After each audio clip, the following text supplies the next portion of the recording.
renovables ya son la primera fuente de electricidad en Europa. Esta afirmación es un hecho desde 2020, según el reporte del sector eléctrico de la Unión Europea. Veamos algunos datos. El uso de energías renovables en esa área geográfica alcanzó el 38%, mientras los combustibles fósiles quedaron en el segundo lugar de una competencia todavía reñida, pero que puede ser el punto de giro para lograr una reducción del 55% de los gases de efecto invernadero en 2030 y la llamada neutralidad climática 2 décadas después. Otro dato interesante es que en Europa durante el 2020 solo el 13% de la electricidad se produjo a partir de carbón.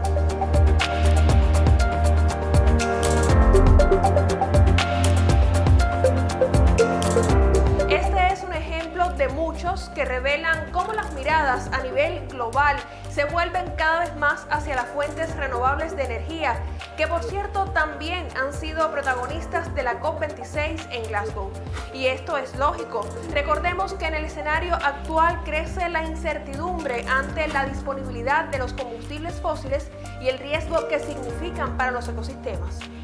En ese contexto, ¿cómo proyecta Cuba su transición energética? ¿Cuáles son las oportunidades y los retos del país en ese camino?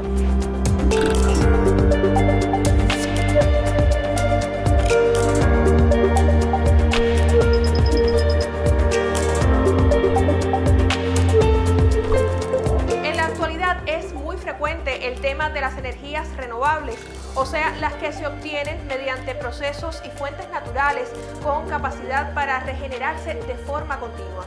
En los 2000, el desarrollo científico-tecnológico les dio un impulso grande, pero los seres humanos las conocían desde mucho antes. Pensemos, por ejemplo, en el momento en que las primeras civilizaciones utilizaron el fuego para conseguir luz y calor. Madera, hojas de árboles y materia animal son parte de una fuente de energía conocida como biomasa. Más adelante en el tiempo, los molinos de agua y de viento resultaron imprescindibles para el desarrollo de la agricultura. La energía eólica también permitió la exploración global y el comercio. Llegó luego el siglo XVIII con el carbón como impulso a la revolución industrial. No obstante, ante el hollín y la contaminación del aire, comenzó la búsqueda de nuevas fuentes de energía. Y hacia 1870, John Rockefeller formó la Standard Oil, empresa petrolera estadounidense. El resto de la historia ya lo conocemos, definitivamente marcado por el uso de combustibles fósiles. Sin embargo, el interés por las energías renovables está de nuevo en primer lugar. La razón es simple: las fuentes de petróleo, gas y carbón se están agotando. Además, numerosos estudios climáticos demuestran que su consumo incide en el calentamiento del planeta y ese es un asunto muy serio por sus consecuencias para la vida en la Tierra. Por otro lado, disminuyen los costos de las tecnologías asociadas a las fuentes renovables y esto ayuda a pensar en la posibilidad real de comenzar la transición hacia un mundo post-petróleo. El abordaje a los temas relacionados con las energías renovables suele producirse al menos desde dos direcciones distintas, aunque relacionadas. Sustituir las fuentes generadoras que soportan el consumo energético de instalaciones tecnológicas locales y globales, como puede ser la red de cables submarinos y los sistemas satelitales, y evitar la contaminación ambiental, ya sea por la emisión de gases contaminantes durante los procesos de generación o por accidentes y descuidos relacionados con la extracción y manipulación del petróleo y otros combustibles. Obviamente las decisiones que serán tomadas tanto a nivel doméstico como territorial en cada caso necesariamente tendrán en cuenta las condiciones geográficas del entorno que se trate. Se dependerá en gran medida del ingenio y la inteligencia local para adecuarse a condiciones naturales de cada escenario. Una muestra esclarecedora puede ser la decisión de muchos desarrolladores de servicios informáticos de colocar sus servidores de datos, o sea, las grandes computadoras o en su lugar sistemas conformados por múltiples computadoras necesitadas de mucha energía eléctrica y de grandes sistemas de enfriamiento en países como Islandia, con climas fríos los 365 días del año. Esto podría ser visto como un ejemplo de aprovechamiento de la ausencia de energía calórica. Otros países con condiciones favorables como Canadá, Finlandia, Suecia y Suiza están buscando atraer centros de datos de computación en la nube. Además, estas estrategias pretenden no solo conseguir el enfriamiento de los sistemas, sino, por ejemplo, utilizar a la vez el calor despedido por los servidores para ayudar a calentar edificios, reduciendo así el consumo de energía de los calentadores convencionales. Junto a soluciones creativas como estas, se encuentra, por supuesto, la posibilidad de aprovechar, según las potencialidades de cada país, los diferentes tipos de energías renovables que existen. Entre las más conocidas están la solar, la eólica y la hídrica. Sin embargo, hay otras como la biocarburante. Se trata de una mezcla de sustancias orgánicas que deriva de la biomasa, materia también orgánica originada en un proceso biológico, espontáneo o provocado. Encontramos además la geotérmica, a partir del aprovechamiento del calor interno de la Tierra en los yacimientos de agua caliente, por ejemplo. Varios países impulsan también la mareomotriz, a partir de las mareas, y la undimotriz, que captura energía del movimiento mecánico de las olas. Como sucede a nivel mundial, Cuba también apuesta por las energías renovables, que son fuente de sostenibilidad. Entonces, en el año 2014 se aprueba la política para el desarrollo de energías renovables, con una meta de llegar al 24% en el año 2030. Por ejemplo, dentro de esa meta, el 3% está hecha con la energía solar fotovoltaica, donde se prevé llegar a 700 megawatts de energía solar fotovoltaica en el año 2030. En este camino, el desarrollo tecnológico asociado a las fuentes renovables abre nuevas posibilidades. Ya estamos manejando llegar al 100% de electricidad con fuentes renovables de energía en el país, lo cual es factible económicamente porque las energías renovables, fundamentalmente la energía solar fotovoltaica y la eólica, ya hoy son más económicas que las energías de combustibles fósiles. Para transitar en esa dirección, el país cuenta con el Programa de Desarrollo Energético Integral Sostenible, con propósitos muy claros. Garantizar en las condiciones de sostenibilidad ambiental el suministro eléctrico confiable, adecuado, diverso y moderno. Y además aumentar el uso de las fuentes de energía en la matriz energética de Cuba, fundamentalmente la biomasa, la fotovoltaica y la eólica. Como parte de este programa se ejecutan diversos proyectos, muchos de ellos desde los centros de educación superior. En las universidades hay proyectos que tienen que ver con el pronóstico energético de los parques eólicos fotovoltaicos, tienen que ver también con la construcción de aerogeneradores pequeños, tiene que ver también con el uso de la fuente renovable de energía para el desarrollo local, también el desarrollo de la biogás. Se está pensando también y se está estudiando, y hay proyectos para eso, en el uso de la energía del mar. Eso es importantísimo, nosotros estamos rodeados de agua. Se está estudiando desde el punto de vista básico la producción de hidrógeno en nuestro país. O sea que realmente todas las fuentes de energía en nuestro país están siendo atendidas y pensando en utilizar inclusive muchas de ellas integralmente. El aporte de los centros de educación superior tiene una de sus fortalezas en el Grupo Nacional de Universidades para las Fuentes Renovables de Energía y la Eficiencia Energética, GENUFRE por sus siglas. En él participan además las empresas. Este grupo ejecuta diversas investigaciones que han recibido la colaboración del proyecto internacional Conectando Conocimiento como parte del programa de apoyo a la política de energía de Cuba financiado por la Unión Europea. Los estudios cuentan además con presupuesto nacional porque están vinculados a programas del Ministerio de Ciencia, Tecnología y Medio Ambiente. Estos proyectos de innovación cubren todas las fuentes renovables de energía y la eficiencia energética y se pueden agrupar en su contribución en 3 sectores fundamentales. Algunos de ellos tributan a problemas concretos de la Unión Eléctrica y el Ministerio de Energías y Minas. Otro conjunto de proyectos resuelven problemas relacionados con el Grupo para la Electrónica del Ministerio de Industria y otros están conectados con el Grupo Empresarial Ascuba y el Ministerio de la Agricultura. En la actualidad, las investigaciones abarcan desde el perfeccionamiento del sistema de pronóstico energético para los parques eólicos y fotovoltaicos hasta prototipos de reactores de biogás a escala industrial.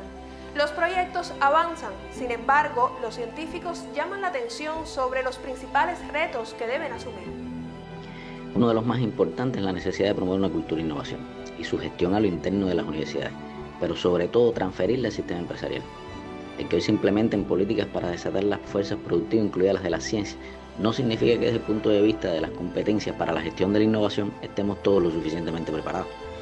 El desarrollo en este sentido no es igual ni en todas las instituciones universitarias ni en todos los sectores de la economía. Posiblemente, después de las objetivas restricciones financieras, sea la cultura de innovación el principal obstáculo para introducir en la práctica social la ciencia que hoy se hace en las universidades y, por tanto, uno de los asuntos esenciales que necesitamos transformar.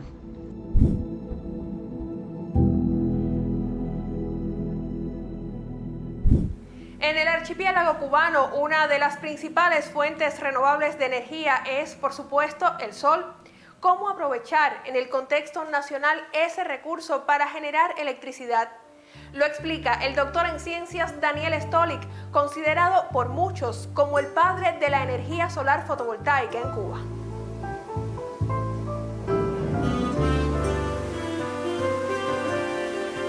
Su hoja de ruta profesional revela un detalle curioso. El profesor Daniel Stolik, graduado de física matemática en la antigua Unión Soviética, se define además como un compositor musical. Toca el piano con pasión y así también habla sobre el tema al que ha dedicado la mayor parte de su trabajo. Me enamoró de la fotovoltaica, que energía solar es gratis. Me enamoró eso. Y que Cuba tenía muy buen potencial solar. Entonces dije, yo creo que lo mejor que hago es dedicarme al aporte que se puede hacer para mi país. Por eso, este eminente científico cubano, merecedor de la Orden Carlos Juan Finlay, ha estudiado en detalle las potencialidades de Cuba para desarrollar la energía solar fotovoltaica. En Cuba la radiación es bastante homogénea, la puedes poner donde quiera. Inclusive la radiación solar menor de toda Cuba, que es una zona del Purial en Oriente, esa que es la más mala, la más baja, es mejor que la mejor de Alemania, que tiene 54.000 megas fotovoltaicos puestos. Aprovechar este recurso a nivel nacional ofrecería, a juicio del profesor Stolik, un gran impulso a la soberanía electroenergética del país. La importación de combustible fósil en Cuba son más de 2.500 millones de dólares al año. Y entonces esa erogación hay que bajarla, aumentando mucho la renovable. Entonces cuando tú la bajas, ahí te estás evitando un costo de importación, que es el que puede ir poquito a poco financiando el aumento de la renovable. Entonces, yo hago mucho hincapié en esa cuestión porque ahí hay que hacer un esfuerzo al principio, porque en unos cuantos años, en 5 o 6 años, poniendo unos 300 megas todos los años, ya después se empieza a autofinanciar por el costo evitado, por lo que tú evitas de importación de combustible fósil. Desde su experiencia, este investigador octogenario señala cuáles serían las prioridades para la implementación de la energía solar fotovoltaica en Cuba. Por ejemplo, en el sector residencial, el aumento del consumo eléctrico en los últimos 20 años, entre el 2000 y el 2020, pasó de 4.000 y tantos gigawatt-hora a más de 9.000 gigawatt-hora. O sea que el doble. Pero el industrial bajó. El consumo industrial bajó. Entonces yo lo que planteo, y eso se entiende, que hay que la fotovoltaica ponerla en todos los sectores, pero hacer un énfasis grande en el industrial para el desarrollo económico y social del país. Aunque en los más diversos escenarios ha defendido con fuerza la necesidad de aprovechar el sol como recurso, el autor del libro Energía fotovoltaica para Cuba también apuesta por un enfoque integrador sobre las fuentes renovables. Como tributan a lo mismo, se complementan. Entonces, por ejemplo, el sol tiene un horario que aparece temprano, después desaparece. Sin embargo, entonces, a lo mejor la eólica tiene otro horario. Entonces, a lo mejor cuando no hay sol, hay viento. Eso depende del lugar. Y entonces, las dos se complementan. Y si es bioenergía, entonces depende de lo que tú quemas. La quemas a cualquier hora. Entonces, tú puedes suplir las horas donde no hay sol o no hay viento con otro tipo de energía. Ellas se complementan, todas son importantes. Como mencionaba el profesor Daniel Stolik, la energía del viento es otra de las que debemos potenciar en el país. Diversas naciones se encuentran ya muy avanzadas en la utilización de ese recurso. Un importante desarrollo alcanza la energía eólica a nivel global con más de 600.000 megawatts instalados. China resulta ser el país líder en esta dirección, tanto que prepara el mayor parque eólico del mundo con aerogeneradores de gran tamaño capaces de abastecer alrededor de 16.000 hogares, mientras otras naciones pretenden incorporar esas experiencias a sus dinámicas cotidianas, incluso desde las pequeñas escalas y a pesar de los pocos recursos. En Cuba son muchos los sitios factibles para instalar aerogeneradores. El potencial de los vientos en el archipiélago aparece en el mapa eólico confeccionado por especialistas del Instituto de Meteorología junto a otros expertos. Se trata de un modelo físico-matemático que muestra indicadores significativos para evaluar el recurso eólico en las diferentes zonas geográficas con variables como la velocidad y dirección del viento, altura, pendiente del terreno, entre otras. El primer mapa eólico cubano se realizó en 2006 y permitió conocer con mayor exactitud el potencial del país en este sector. Hoy ya se registran mejores estimaciones sobre el tema.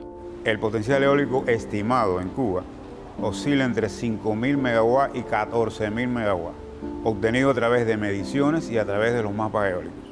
5.000 y 14.000 es un rango amplio. ¿Por qué? Porque hay muchos lugares que no se ha podido predecir cuál es la potencialidad que tiene. Quiere decir que si nosotros montáramos los 14.000 megawatts eólicos, prácticamente se pudiera satisfacer toda la demanda de electricidad de Cuba. Por lo general, cuando hablamos sobre energía del viento, la imagen que tenemos es la de parques eólicos con aerogeneradores de gran tamaño. Sin embargo, a pequeña y mediana escala también existen potencialidades que se deben aprovechar. Una escala mediana que está entre menos de 1 megawatt, entre 100 kilowatts y 1 megawatt, que son los medianos, y los pequeños, que son ya para los techos, para viviendas urbanas, escuelas rurales, que son de pequeña escala, es decir, de menos de 100 kilowatts. La costa norte de Cuba es la zona de los grandes vientos. Todos esos hoteles con aerogenerador de mediana escala, de 500 kilowatts o menos, pudieran abastecerse. Por lo tanto, es una fortaleza que tiene el turismo. Y otros lugares que pudieran poner de ejemplo de que la mediana escala tiene gran perspectiva. Y la pequeña, bueno, ¿para qué hablarlo? El mismo papel de la fotovoltaica, estamos hablando de los techos, estamos hablando de los lugares, pudiera también emplearse la pequeña escala. Crear una cultura a favor del uso de este tipo de energía, incluso desde el hogar, es parte de los objetivos que impulsan varios proyectos de las universidades cubanas. Ingenieros mecánicos y eléctricos de la Universidad Tecnológica de La Habana, José Antonio Echeverría, han trabajado en un prototipo de pequeño aerogenerador de eje horizontal tipo hélice para condiciones bajas de velocidad de los vientos. ¿Cuál pudiera ser el aporte de esta iniciativa? Es un proyecto que nosotros vimos como necesidad de que Cuba tuviera un pequeño generador para Cuba, con sus condiciones de bajo viento, con sus condiciones de que además tiene que ser resistente a los huracanes, es decir, que tiene que ser un pequeño generador específico para nuestras condiciones. Si hacemos un híbrido entre esos dos elementos, el sol y el viento, eso tiene una complementariedad en Cuba muy grande. ¿Qué quiere decir? Que nosotros sabemos que al mediodía hay sol, sin embargo no hay viento. Y en diciembre no hay sol y hay viento. Es decir, que eso son dos elementos, dos fuentes que se complementan muy bien. Por lo tanto, eso es otra cuestión que nosotros tenemos que desarrollar, los sistemas híbridos. El desarrollo de la energía eólica es imprescindible para la transición energética en Cuba. Generar el 100% de electricidad a partir de las fuentes renovables dependerá también del aprovechamiento del potencial de los vientos en el país.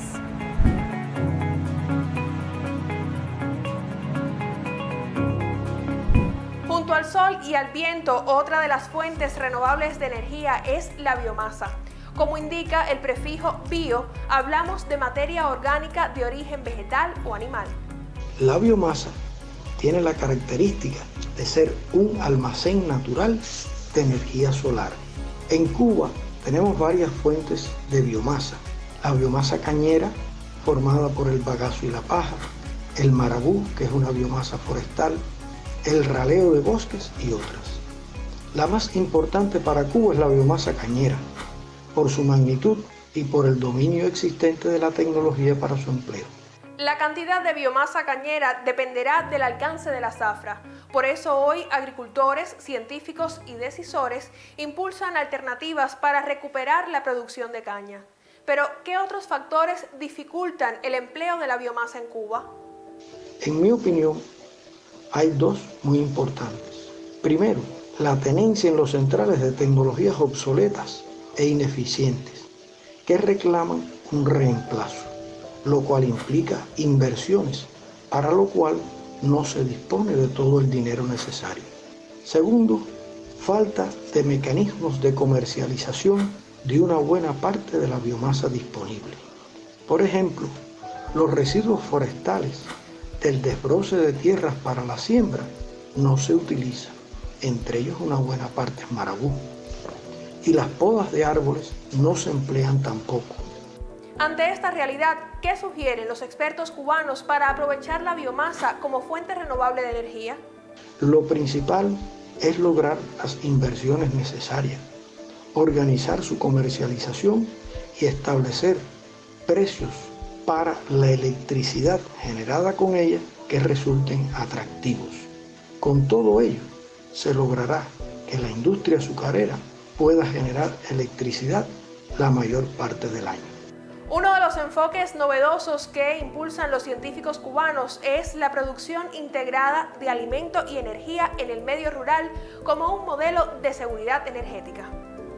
Según revela el Atlas Nacional de Bioenergía, en el país existe un alto potencial en los residuales de los sistemas productivos si se tratan de manera adecuada. Existe suficiente residual en la producción de arroz, en la producción de madera, en la producción animal, para poder producir más de la energía que ellos requieren, es decir, tener autosuficiencia alimentaria y además aportar energía a la red nacional del país. El uso de fuentes renovables de energía en el medio rural cubano necesita de la capacitación de directivos, cooperativistas, productores e incluso de representantes de los gobiernos locales para que comprendan las oportunidades del uso de residuales de los sistemas productivos para la generación de energía. Además se deben crear incentivos, bonificaciones como créditos que sean con poco interés, también rebajar los niveles de impuestos que puedan tener determinadas producciones o producciones que se desarrollen utilizando fuentes renovables. La posibilidad de combinar la bioenergía con otras como la eólica y la solar motiva novedosos enfoques sobre el modelo agroenergético que se propone desde la ciencia para el medio rural en Cuba. Hoy se está tratando de desarrollar lo que se llama la agrofotovoltaica, que es combinar los sistemas de producción de alimentos con sistemas fotovoltaicos para producir energía que contribuyan a satisfacer la demanda de los sistemas alimentarios en las diferentes localidades del país. En el caso de Cuba, alcanzar en el futuro un 100% de uso de fuentes renovables de energía requiere transformaciones tecnológicas, culturales y una marcada eficiencia energética. Porque no podemos crecer tampoco en energía renovable y mantener una ineficiencia o un despilfarro en un sistema, porque eso incrementaría por gusto las inversiones en energías renovables. A nivel nacional, la estrategia de la Unión Eléctrica no es solo crecer en los grandes parques del sistema electroenergético, sino desde el consumo.